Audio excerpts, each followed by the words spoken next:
Hey guys, tonight we're going to wander through one of the biggest turning points in human history. Not with explosions, not with dramatic movie speeches, and definitely not with fast-paced battle scenes. Instead, we're going to look at something much quieter. We're going to watch an old world slowly disappear.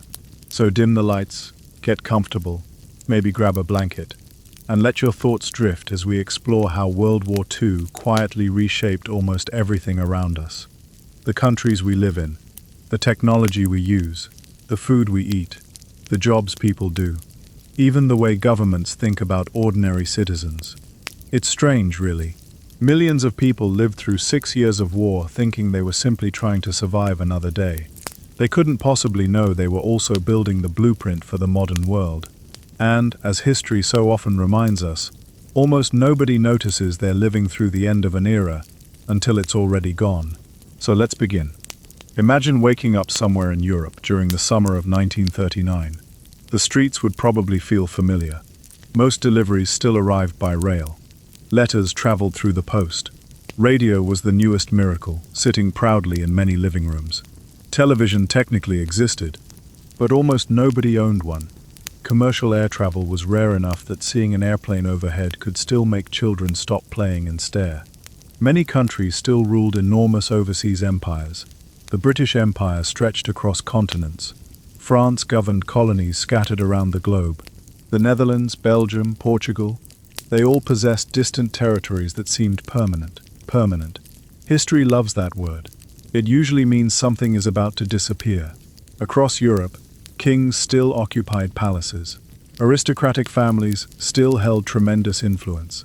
Many politicians still remembered fighting in the First World War, only 20 years earlier. They often promised another global conflict would never happen again. History, unfortunately, rarely listens to promises. The global economy had only recently crawled out of the Great Depression. Factories struggled. Workers worried constantly about unemployment. Governments searched desperately for stability. Instead, they found another war. Of course they did. History sometimes has the timing of someone accidentally knocking over an entire shelf while trying to straighten one book. When Germany invaded Poland on September 1, 1939, many people believed the conflict might remain relatively limited. After all, Europe had seen wars before. Perhaps this would be another short campaign. Perhaps diplomats would negotiate. Perhaps common sense would return. History gently smiled and carried on anyway. Within weeks, Britain and France declared war. Within months, much of Europe had become a battlefield. Entire governments collapsed with astonishing speed. Countries that had existed for generations suddenly disappeared from maps. And while soldiers marched across continents, something equally important was happening far away from the front lines. Factories began changing. Governments began changing. Societies began changing. Almost everything people considered normal quietly stopped being normal. Take industry, for example. Before the war, many automobile factories built family cars. By the early 1940s, those same assembly lines produced tanks. Companies that manufactured refrigerators suddenly made aircraft engines. Toy factories produced military equipment. Luxury vanished. Efficiency became king, or perhaps dictator. It depended on where you happened to live. Governments discovered something fascinating. If they coordinated enough resources, they could reorganize entire national economies with breathtaking speed. That lesson would survive long after the fighting ended. Modern economic planning owes far more to wartime organization than many people realize. It turns out moving millions of people, building thousands of aircraft, feeding enormous armies, and supplying distant battlefields requires astonishing logistical skill. Once governments learned how to do it, they never completely forgot. Meanwhile, ordinary families experienced dramatic changes in daily life. Ration books appeared. Sugar became precious. Coffee became scarce. Butter, meat, gasoline, clothing. Everything suddenly involved coupons and careful planning. People repaired old shoes instead of buying new ones. Children collected scrap metal. Nothing was wasted. Well, almost nothing. Human beings remained remarkably talented at wasting perfectly good political opportunities. Some traditions never disappear. Women also entered workplaces in unprecedented numbers. With millions of men serving in uniform, factories desperately needed workers. Women built aircraft, they welded ships, they assembled engines, they repaired machinery. Jobs once considered exclusively male suddenly became essential female work.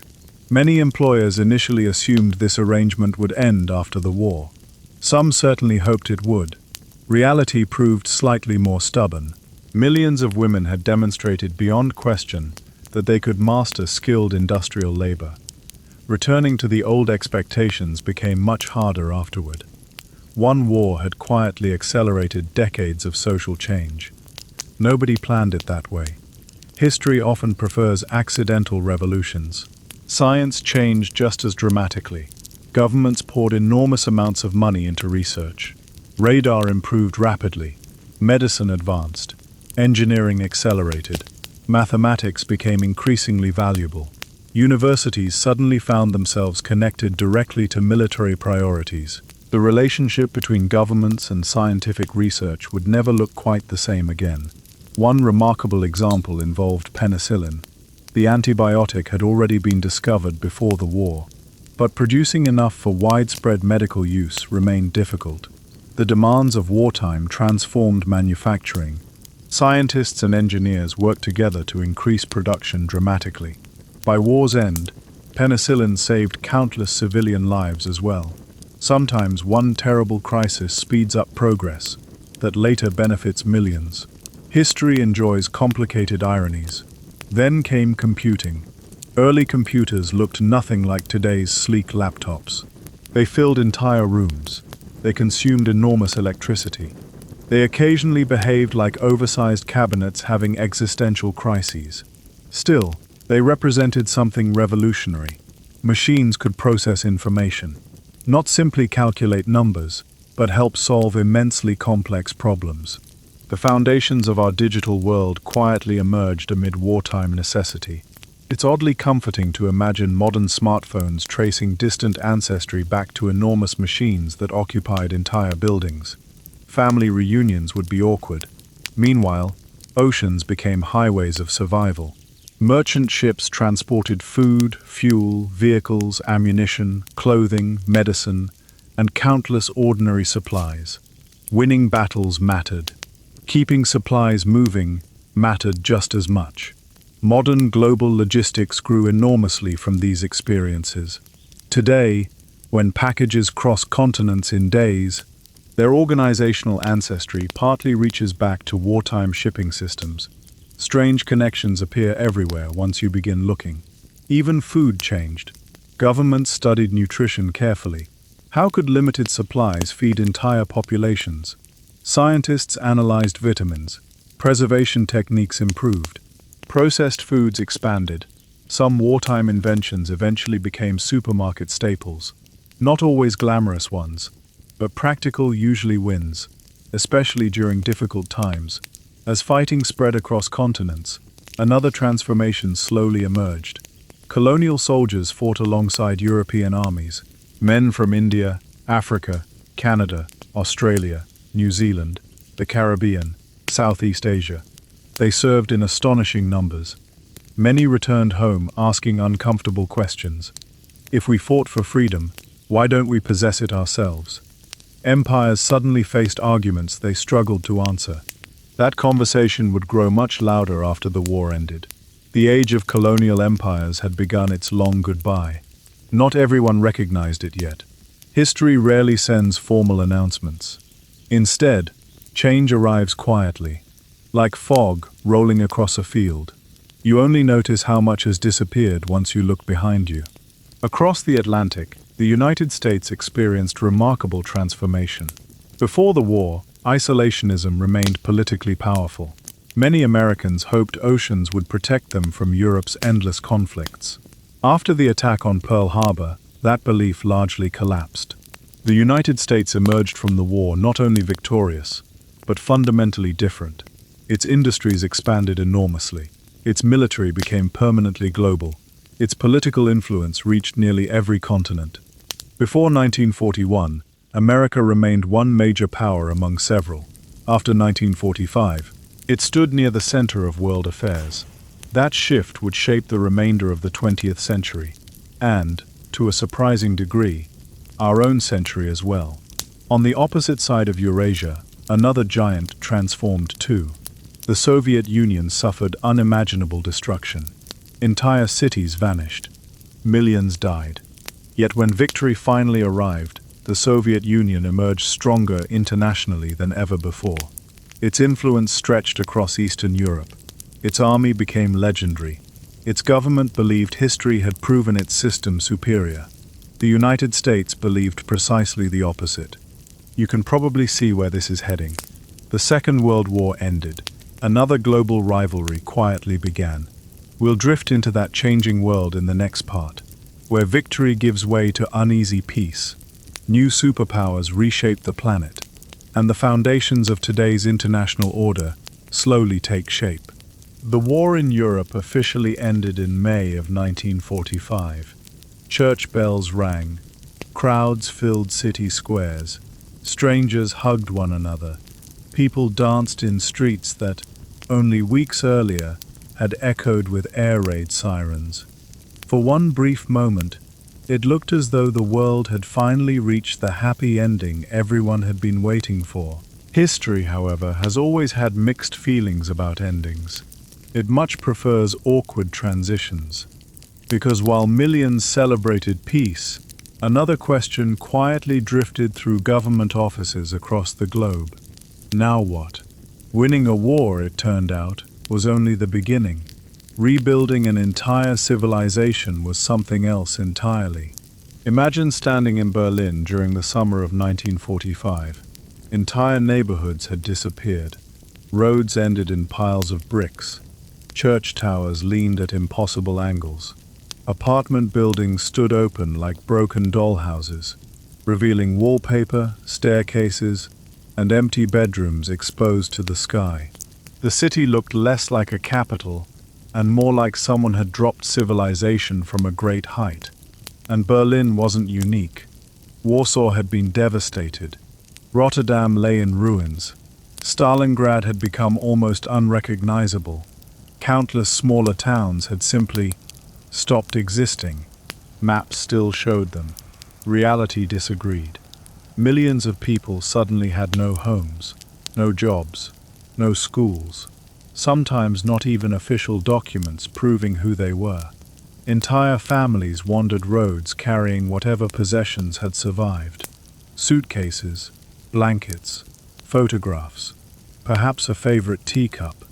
Human beings have an oddly touching habit of saving the smallest objects when the largest parts of life collapse.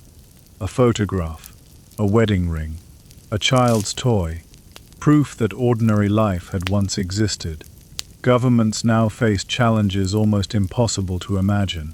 They needed to rebuild railways, repair bridges, restore electricity, restart factories, open schools, create housing, feed millions, all at the same time.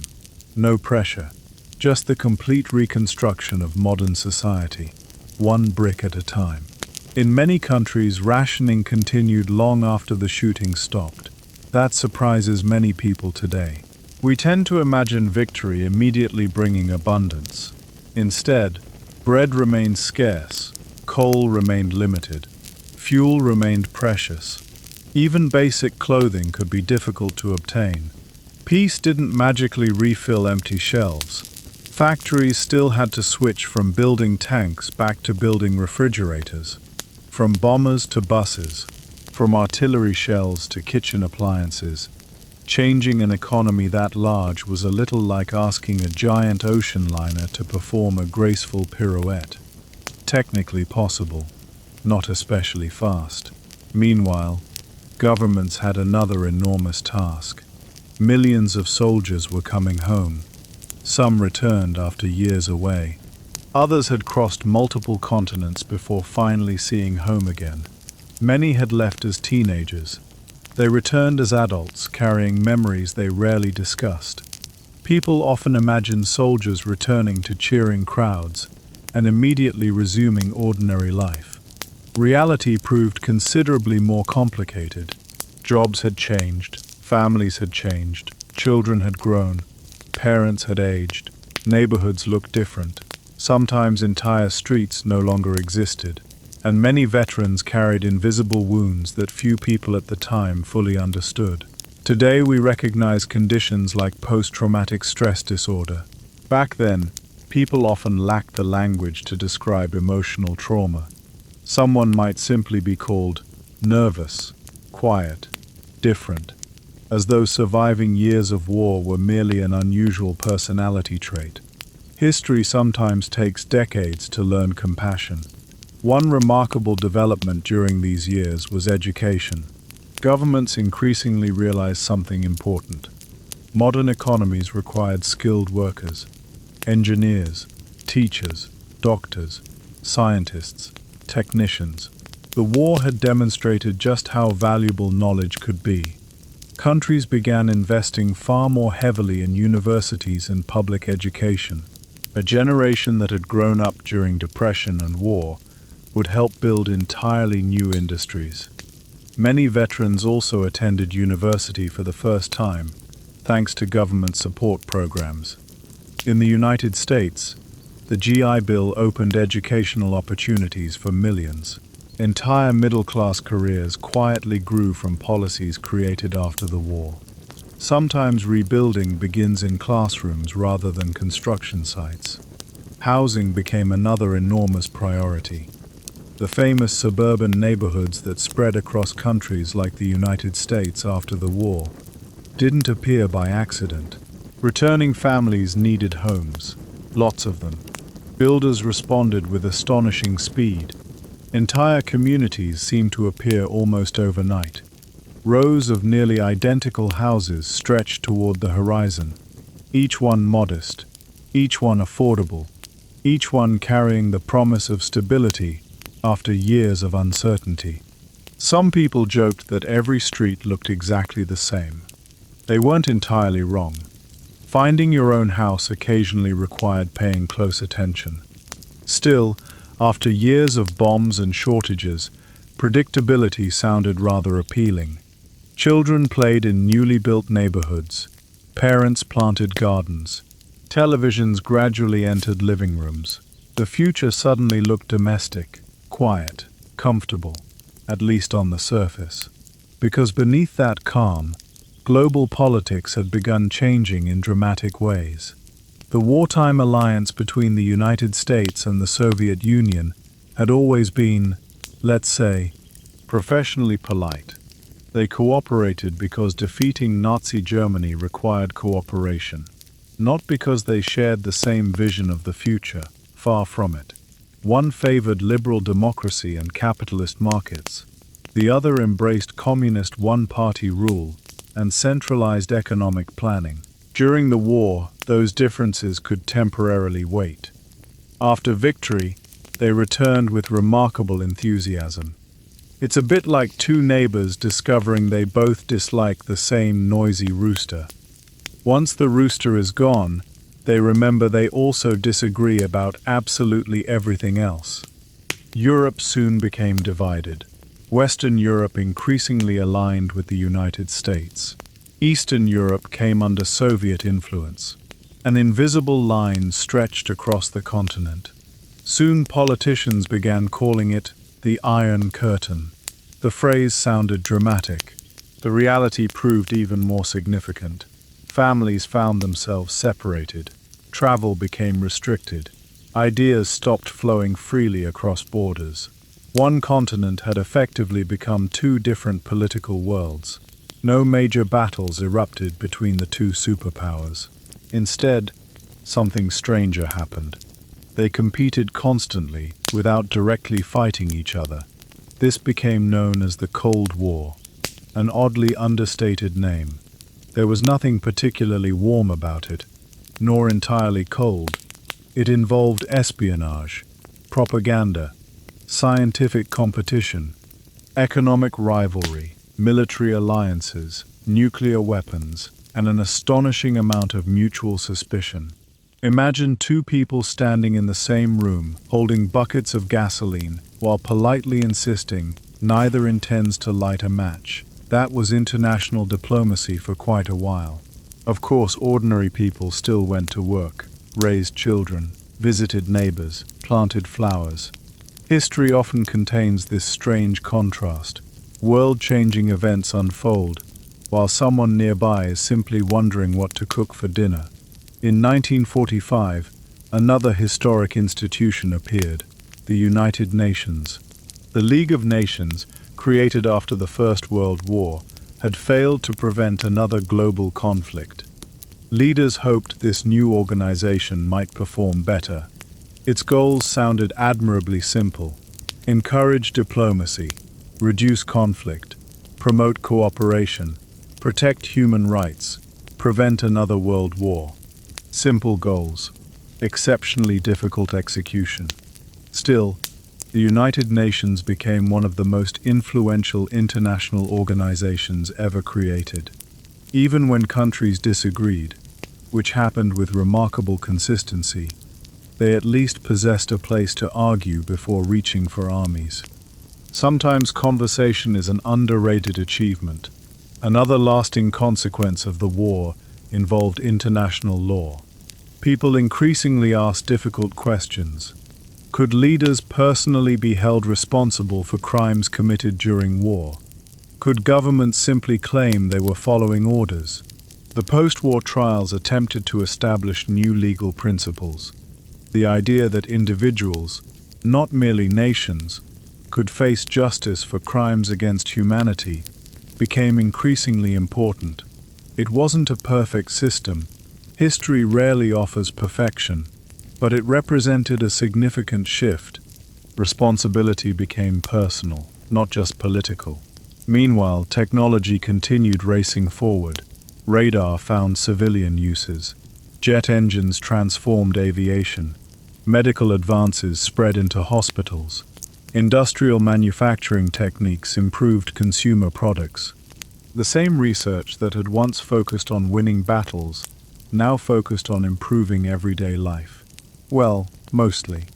Some inventions remained considerably less comforting, because hidden behind laboratory doors sat another creation that permanently changed human history: the atomic bomb. Its existence meant future wars might threaten civilization itself. For the first time, humanity possessed weapons capable of destroying entire cities in moments. That realization quietly haunted governments for generations. It still does. Children growing up during the late 1940s and 1950s inherited a curious world. Their parents remembered horse-drawn carts. Their own children might eventually witness space travel. History had pressed the accelerator rather aggressively, perhaps too enthusiastically.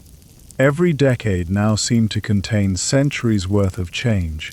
Radio expanded, television spread rapidly, household appliances multiplied, refrigerators became common, washing machines reduced hours of physical labor, vacuum cleaners entered homes. Life became steadily more mechanized. Modern convenience often traces surprising roots back to industrial systems refined during wartime. Factories that once optimized aircraft production became remarkably efficient at producing kitchen mixers. Not exactly the same atmosphere, much friendlier though. As ordinary life settled into new routines, another enormous transformation quietly gathered momentum far beyond Europe. Across Asia, across Africa, across the Middle East, across the Caribbean, people who had fought in the war returned home asking increasingly bold questions. If democracy mattered, why were colonies still governed from thousands of miles away? If freedom deserved defending, shouldn't everyone possess it? Empires suddenly found themselves answering questions they had spent generations avoiding. And those questions would reshape the second half of the 20th century. In our next part, we'll gently follow the collapse of the old colonial empires, the birth of dozens of new nations, and discover how World War II transformed the global map into something much closer to the one we recognize today. Let's continue. Our story now drifts away from the ruined cities of Europe and toward places that had spent generations living under foreign empires. For hundreds of years, much of the world had been controlled by a surprisingly small number of European countries.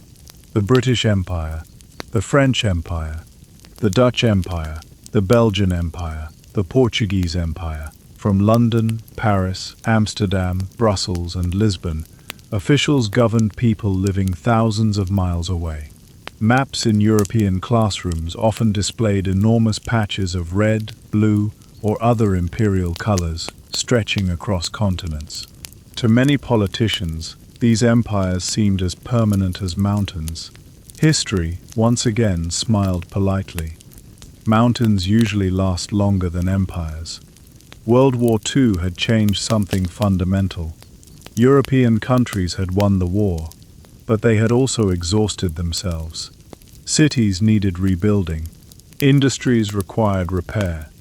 Governments were drowning in debt. Maintaining vast overseas empires suddenly became much more difficult. Imagine owning an enormous mansion, only to discover the roof is collapsing, the plumbing has burst, and you barely have enough money to repair your own bedroom. Suddenly, managing a vacation house on the other side of the world feels slightly less urgent. That, in a simplified way, was the position many colonial powers found themselves in after 1945. But economics was only part of the story. The war had changed people's thinking. Millions of colonial soldiers had served alongside British, French, and other Allied forces. They had fought, they had sacrificed, many had died. Others returned home wondering why equality seemed to stop at the edge of the empire. It was an uncomfortable question, an important one that governments could postpone, but not forever. Let's begin with India. During the war, millions of Indians served in the British Indian Army. It became one of the largest volunteer military forces in history. Indian soldiers fought in North Africa, Italy, Burma, the Middle East. Almost everywhere the British Empire needed them. At home, however, demands for independence continued growing. Many Indian leaders argued that if Britain was fighting for freedom in Europe, then India deserved freedom as well. It's difficult to argue passionately for liberty abroad, while explaining why someone else must wait patiently for theirs. History notices contradictions. Eventually, in 1947, British rule in India came to an end. It was one of the most significant political changes of the 20th century. The British Empire lost its largest colony. A relationship lasting nearly 2 centuries had ended. Of course, history rarely allows simple endings. The partition of British India created 2 independent nations, India and Pakistan. The division happened quickly, perhaps too quickly. Millions of people suddenly found themselves on the wrong side of newly drawn borders. Families moved, communities separated. Long-established neighborhoods changed almost overnight. It became one of the largest migrations in human history. The political map had changed. Human lives changed with it. Meanwhile, elsewhere in Asia, another empire quietly accepted reality. The Dutch had ruled what is now Indonesia for centuries. When Japan surrendered in 1945, Indonesian leaders declared independence. The Dutch attempted to regain control. It proved far more difficult than expected. After years of conflict and international pressure, Indonesia became independent. Another colonial empire had grown noticeably smaller. France faced similar challenges. Its colonies increasingly demanded self-government. Some transitions remained peaceful. Others became long, painful struggles. The age of European colonial dominance had clearly entered its final chapter. Nobody could quite agree how the story should end. Across Africa, change unfolded more gradually. Many African soldiers had fought during World War II. Many returned with broader experiences than previous generations. They had traveled, seen different societies, met people from around the world. Ideas crossed borders just as easily as armies had. Education expanded. Newspapers spread political discussions. Local leaders organized movements calling for independence. European governments often believed change could proceed slowly. The people asking for independence generally preferred sooner rather than later. One can imagine the conversations. We're considering reforms. We're considering freedom. Not exactly the same timetable. By the 1950s and 1960s, dozens of African nations gained independence. The map transformed almost beyond recognition. Countries that had existed merely as colonial territories became sovereign states with their own governments, flags, and international voices. For centuries, much of the world had been governed from Europe. Now that balance was shifting, quietly, steadily, irreversibly. One of history's most fascinating habits is how quickly people adjust to new maps. Within a generation, children grow up, assuming today's borders have always existed. They haven't. Maps are surprisingly temporary. They simply pretend otherwise. The Middle East also entered a period of enormous change. World War II had altered strategic priorities throughout the region. Oil had become more valuable than ever. Governments increasingly recognized that modern industry, transportation, and military power depended upon reliable energy supplies. Countries rich in petroleum suddenly occupied a much more important position in global politics. It's remarkable how a thick black liquid buried underground could reshape diplomacy across continents. Sometimes history turns on kings, sometimes on inventions, sometimes on geology. The creation of new nations and changing alliances throughout the region would influence international politics for decades. Some questions raised during the late 1940s remain subjects of discussion even today. History occasionally refuses to finish certain conversations. Another profound change occurred in economics. Before World War II, many countries focused primarily on protecting their own industries through tariffs and trade restrictions. The Great Depression had encouraged governments to look inward. After the war, leaders increasingly concluded that international trade might actually reduce the chances of future conflict. Countries doing business together, they hoped, might become less interested in fighting one another. It wasn't a guarantee. Human beings remain wonderfully creative at finding reasons to disagree. Still, economic cooperation expanded. International institutions developed to encourage financial stability and reconstruction. Loans supported rebuilding. Trade increased. Markets gradually became more connected. The world economy slowly transformed into something far more global than before the war.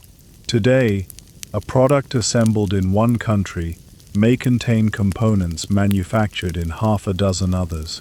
That interconnected system didn't appear overnight. Its foundations were laid during these post-war decades. Transportation improved as well. Commercial aviation expanded dramatically. Flying gradually shifted from being an extraordinary luxury to something increasingly accessible. At first, tickets remained expensive. Passengers dressed elegantly. Flying felt almost ceremonial. People wore suits. Children stared wide-eyed through windows. Meals arrived on real plates. Quite different from today's experience of wondering whether your knees have always bent at such uncomfortable angles. Still, the principle remained revolutionary. Distances that once required weeks by ship could now be crossed in hours. The planet felt smaller. Communication also accelerated. International telephone networks expanded. News traveled faster. Journalists reported events from distant countries with increasing speed. The world became more connected, not just economically, but emotionally. People began following events occurring thousands of miles away, as though they were neighbors' conversations. Television played an enormous role. Before the war, television had been experimental. After the war, it spread rapidly. Families gathered each evening around glowing screens. News entered living rooms. Political speeches, sporting events, documentaries, entertainment. History itself became something people could watch, almost as it happened. This represented a remarkable change. For most of human history, people learned about distant events weeks or months later. Now they could witness them almost immediately. The information age had begun its slow awakening. Consumer culture expanded too. Factories no longer produced military equipment in such overwhelming quantities. Instead, they turned toward ordinary life. Cars, refrigerators, televisions, vacuum cleaners, toasters, washing machines. Advertising flourished. Companies competed to convince families that happiness might be only one appliance away. Whether happiness actually fit inside a refrigerator remained open to debate. Still, sales increased. Economic growth transformed everyday expectations. Owning modern conveniences became symbols of success. Children born after the war often experienced living standards their grandparents could scarcely imagine. Electric appliances reduced household labor. Cars expanded personal freedom. Improved healthcare increased life expectancy. Modern medicine continued advancing rapidly. Vaccines spread. Hospitals improved. Medical research expanded dramatically, thanks to investments originally accelerated during wartime. It's one of history's stranger patterns. Some of humanity's darkest periods have also produced remarkable scientific progress. Not because suffering is beneficial, it isn't, but because enormous crises often force societies to invest unprecedented resources into solving urgent problems. Afterward, those discoveries frequently outlive the conflicts that inspired them. By the early 1950s, the world looked astonishingly different from the one that had existed in 1939. Empires had begun fading. New nations had appeared. Technology had accelerated. Global politics had reorganized. International cooperation had expanded. Consumer society had emerged. Yet beneath all this optimism lingered one persistent shadow. The Cold War continued growing colder. The United States and the Soviet Union weren't simply rebuilding the world. They were competing to define its future. And before long, that rivalry would leave the Earth itself, because the next great contest wouldn't begin on battlefields.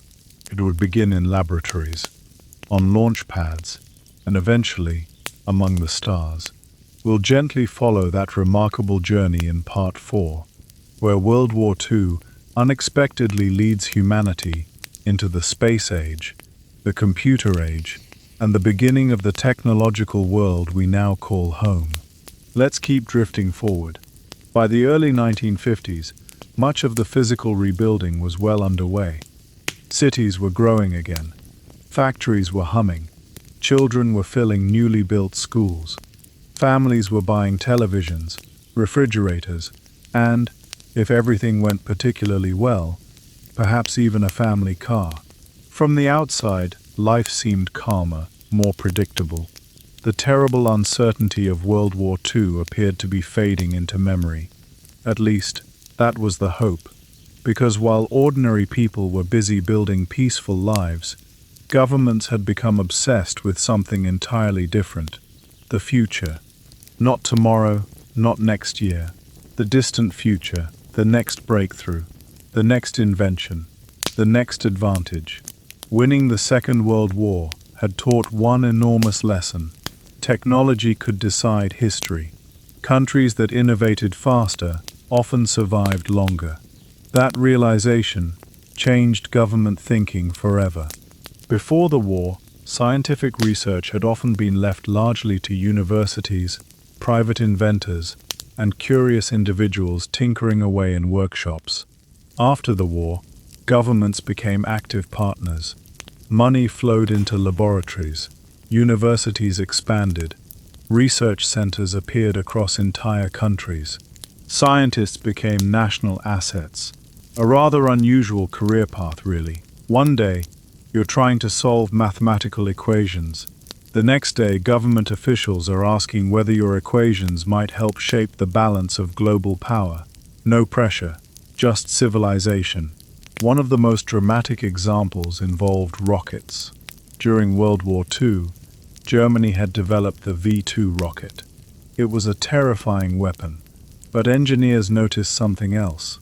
If a rocket could travel hundreds of miles, perhaps one day it could travel hundreds of thousands, or even farther. When the war ended, both the United States and the Soviet Union eagerly recruited German scientists and engineers. Each side wanted their knowledge, not because anyone admired the war, quite the opposite. They admired the mathematics. History often separates ideas from the circumstances that created them, sometimes uncomfortably so. Soon, both superpowers began investing heavily in rocket development. Officially, the rockets were for national defense. Unofficially, everyone knew they might eventually carry something much more interesting: satellites, and perhaps people. It is rather extraordinary when you think about it. A technology born during one of humanity's darkest conflicts would eventually allow astronauts to walk on the moon. History has an odd sense of recycling. Meanwhile, another invention quietly transformed everyday life: the transistor. Compared to rockets, it sounded wonderfully unexciting. Tiny, simple, almost invisible. Hardly the sort of object that inspires epic films. Yet it may have changed the modern world even more profoundly than many famous inventions. Before transistors, electronic devices relied on vacuum tubes. Vacuum tubes worked, mostly. They also generated heat, consumed large amounts of electricity, and had a habit of failing at inconvenient moments. Rather like an elderly relative, insisting they can still fix the television. Sometimes they could. Sometimes everyone quietly stepped away. The transistor changed everything. It was smaller, more reliable, far more efficient. Engineers could suddenly build machines that occupied desks rather than buildings. This tiny invention became the foundation of modern electronics. Computers, smartphones, digital watches, medical equipment, spacecraft. Nearly every electronic device today traces part of its family tree back to that humble little component. Not bad for something most people never actually see. Computers also evolved rapidly. During World War II, computers had been rare, gigantic, and astonishingly expensive. Only governments and major institutions could afford them. They occupied entire rooms. Engineers constantly adjusted switches and cables. Air conditioning wasn't optional. It was survival. Imagine explaining to someone in 1946 that one day children would complain because their handheld computer took 3 extra seconds to load a video. They might assume civilization had become unbelievably advanced, or unbelievably impatient. Perhaps both. As computers improved, businesses began using them. Banks processed accounts faster. Governments organized records more efficiently. Scientists analyzed enormous amounts of data. Weather forecasting improved. Airline reservations became easier to manage. Slowly, almost quietly, computers stopped being military tools. They became ordinary tools. Well, ordinary for exceptionally large organizations. Personal computers still waited patiently in the future. Another major lesson from World War II involved medicine. Doctors had learned difficult but valuable lessons during years of treating enormous numbers of patients. Techniques improved. Blood transfusions became more reliable. Antibiotics became widely available. Emergency surgery advanced. Rehabilitation programs expanded. Medical education improved. People who would once have died from infections increasingly survived. Life expectancy rose steadily across many countries. Hospitals changed dramatically. The war had proven that investing in healthcare saved lives. Many governments decided that lesson deserved to continue during peace. Public health programs expanded. Vaccination campaigns reached millions. Diseases that had once terrified entire populations slowly retreated, not disappeared entirely. History rarely grants complete victories, but progress remained undeniable. At the same time, another quiet revolution unfolded inside people's homes. Television. By the late 1950s, television sets had become symbols of modern family life. Evenings changed. Instead of gathering around radios, families now watched moving pictures together. News broadcasters appeared in living rooms, game shows, comedy, sports, historical documentaries, children's programs, advertisements promising that one particular brand of soap would somehow improve your entire existence. Advertising has always been charmingly optimistic. Television reshaped politics too. Leaders suddenly needed to look comfortable on camera. Public speaking remained important, but appearance mattered more than ever. A politician who looked calm and confident on television often enjoyed an advantage over someone equally intelligent but visibly uncomfortable. History had entered the visual age. Not everyone appreciated this development. Some newspaper editors worried television would weaken reading habits. Some teachers feared students would spend less time studying. Some parents wondered whether children watched too much television. Every generation seems convinced that the newest technology is about to ruin civilization. So far, civilization has remained surprisingly stubborn. Music changed, fashion changed. Popular culture spread across borders faster than ever before. Teenagers in different countries increasingly listened to similar songs, watched similar films, admired similar celebrities. Global culture slowly emerged, not replacing local traditions, but sitting alongside them. It became possible for people separated by oceans to share remarkably similar experiences, something almost unimaginable only a generation earlier. Transportation continued improving as well. Passenger jets became faster, safer, more comfortable. International tourism expanded. People traveled not because they had to, but because they wanted to. Vacations abroad gradually became realistic for growing numbers of families. The world shrank once again. Not physically, of course. Maps stubbornly refused to cooperate, but psychologically. Faraway places suddenly felt reachable. A newspaper article about Japan or Brazil no longer described impossibly distant lands. It described somewhere an ordinary traveler might actually visit. Then came one of the greatest scientific competitions in history, the space race. The Soviet Union launched Sputnik in 1957, a small metal satellite, not especially glamorous by today's standards. No cameras streaming beautiful Earth images. No astronauts waving cheerfully through windows.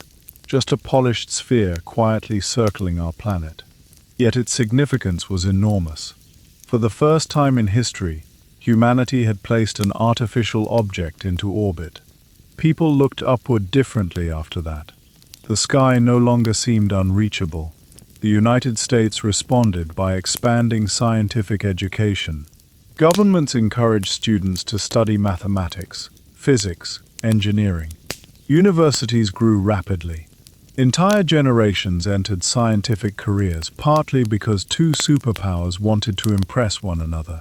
Competition, oddly enough, can occasionally produce wonderful side effects. Children built model rockets. Schools emphasized science fairs. Parents proudly announced that their son wanted to become an engineer instead of a movie star. Well, some parents. Movie stars still had their supporters. Eventually, humans entered space. Then came spacewalks. Then the moon landing. Although those remarkable achievements occurred decades after World War II began, They were deeply connected to the scientific momentum the conflict had created. Without the wartime acceleration of rocketry, engineering, computing, and physics, the space age would almost certainly have unfolded differently. History rarely moves in straight lines. One event quietly pushes another, like falling dominoes stretched across generations. Yet while the world celebrated astronauts floating above Earth, another invisible revolution continued below. Computers grew smaller, transistors multiplied. Integrated circuits appeared. Researchers imagined networks connecting computers together. The earliest seeds of what would eventually become the Internet had quietly been planted. Nobody quite imagined social media yet. Perhaps humanity would have slept slightly better if it had. Still, the idea of globally connected information represented one of the greatest transformations in history. Knowledge would increasingly travel at the speed of electricity, rather than the speed of ships or trains. World War II had accelerated technology at an extraordinary pace. Its consequences reached far beyond the battlefield. The conflict had helped create the scientific, industrial, and technological foundations of the modern age. The world people knew in 1939 had depended upon steam, paper records, handwritten letters, and mechanical machines.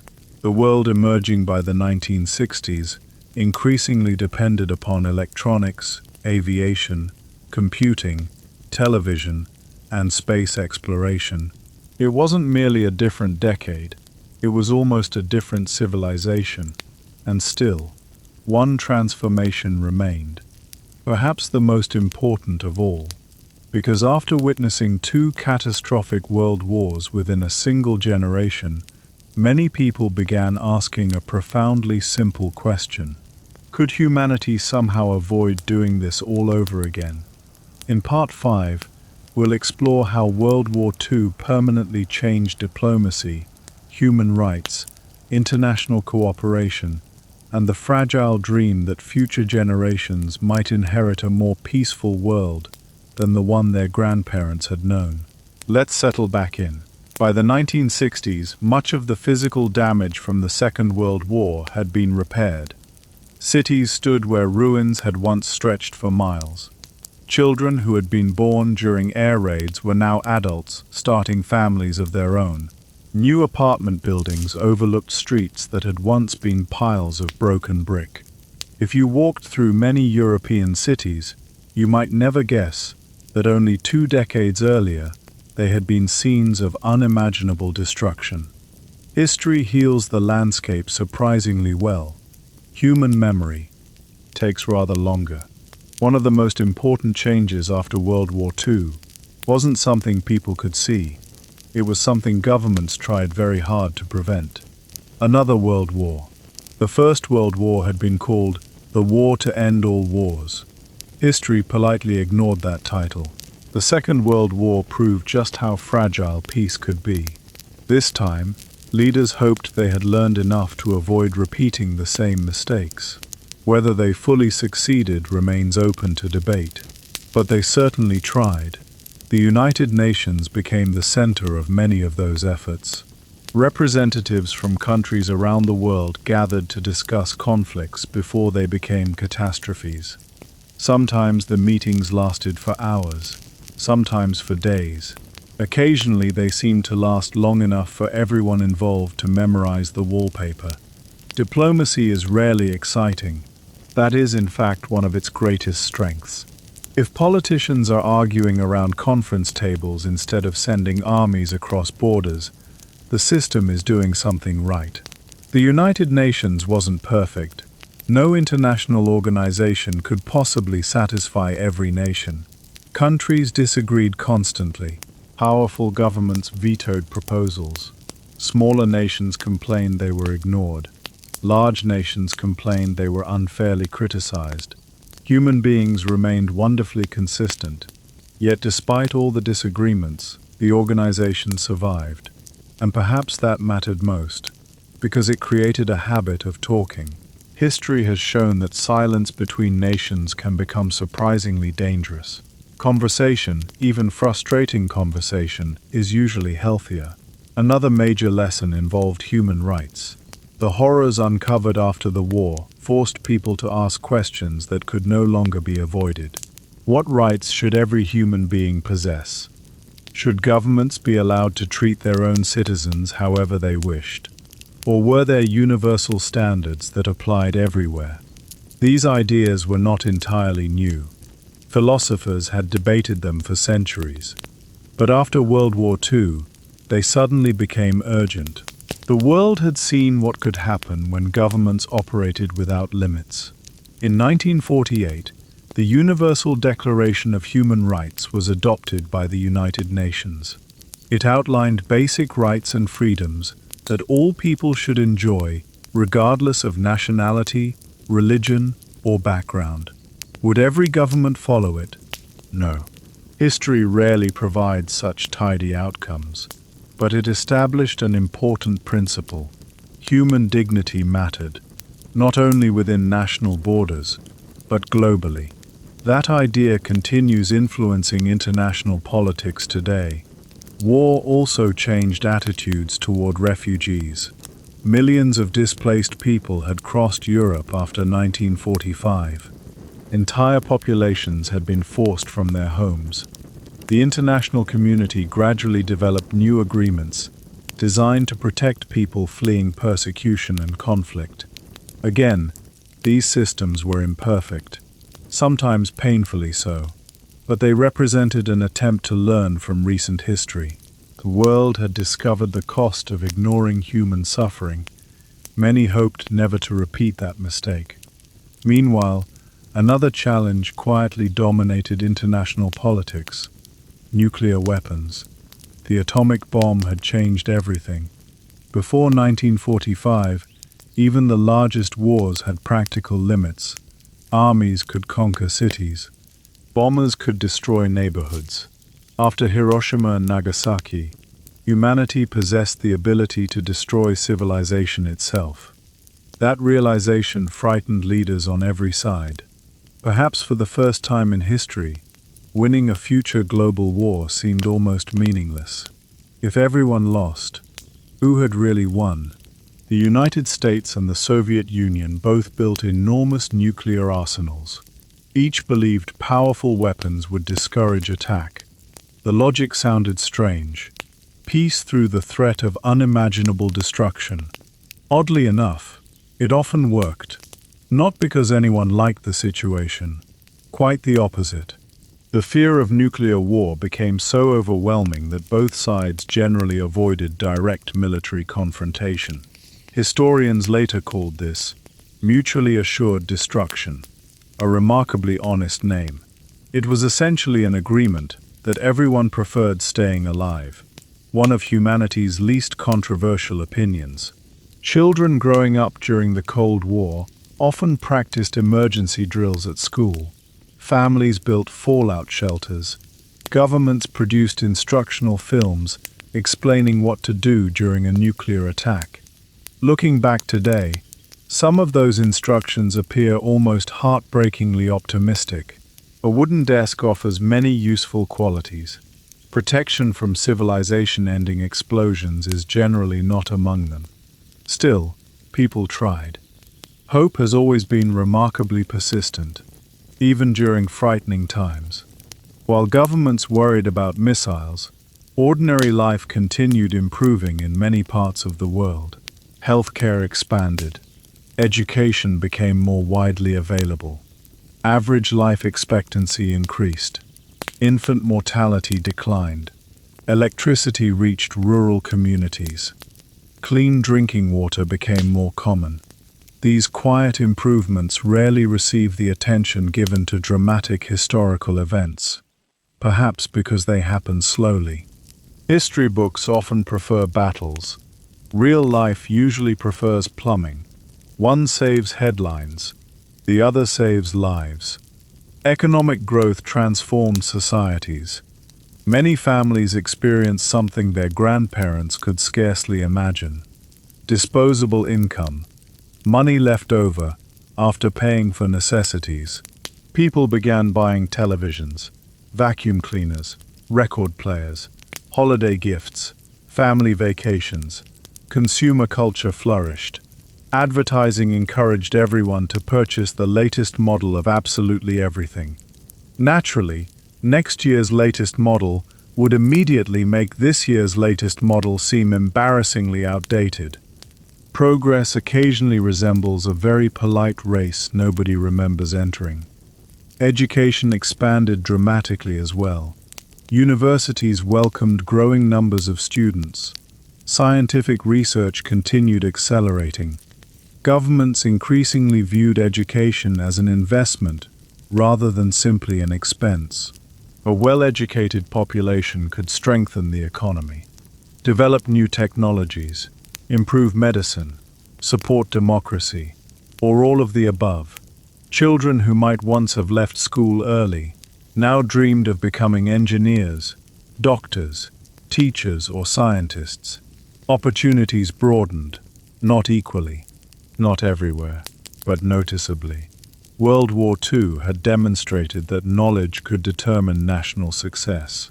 That lesson remained influential. Television also changed how societies remembered history. For the first time, documentaries allowed millions to see archival footage of the war. Veterans shared memories.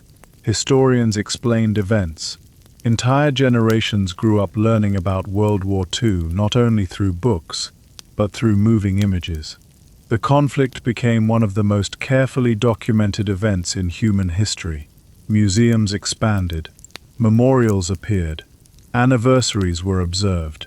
The war slowly transformed from lived experience into remembered history. That transition continues today. As veterans passed away, preserving their stories became increasingly important. Each personal memory represented something irreplaceable. History is not only dates and treaties, it is also ordinary people describing extraordinary moments. The grandmother remembering ration books, the grandfather recalling blackout curtains, the child who watched soldiers march past the family home. Small memories often reveal history more vividly than official reports. The environmental movement also owes part of its development to the post-war world. Industrial growth had brought remarkable prosperity. It also brought pollution. Smog-covered cities. Rivers became contaminated. Forests disappeared. By the late 20th century, many people began asking whether endless industrial expansion carried hidden costs. The same scientific thinking accelerated during World War II now helped researchers study ecosystems, climate, and conservation. History has a curious balance. The tools created to transform the world also help us understand how to protect it. Global travel continued expanding. International tourism connected cultures in ways previous generations could hardly imagine. Students studied abroad. Businesses operated across continents. Friendships formed between people who might never have met only decades earlier. The world became increasingly interconnected, not because distances changed, but because travel and communication became easier than ever before. And perhaps that is one of World War II's greatest paradoxes. The conflict divided humanity with unprecedented violence. Its aftermath gradually connected humanity in unprecedented ways. International organizations, global trade, worldwide scientific cooperation, instant communication, commercial aviation, shared cultural experiences. These developments did not erase conflict. Far from it. Wars continued. Disagreements continued. Politics remained, well, politics. Some traditions survive every century, yet the framework of the modern world had fundamentally changed. By the end of the 20th century, most people lived in a global system shaped directly or indirectly by the consequences of World War II. The institutions, the alliances, the technologies, the economies, even many national borders. They all carried fingerprints from those 6 extraordinary years. As we move into our final chapter, we'll gently reflect on the lasting legacy of World War II, how its influence still echoes through our everyday lives, often in ways we rarely stop to notice, and why the modern world is, in many respects, still living in its long shadow.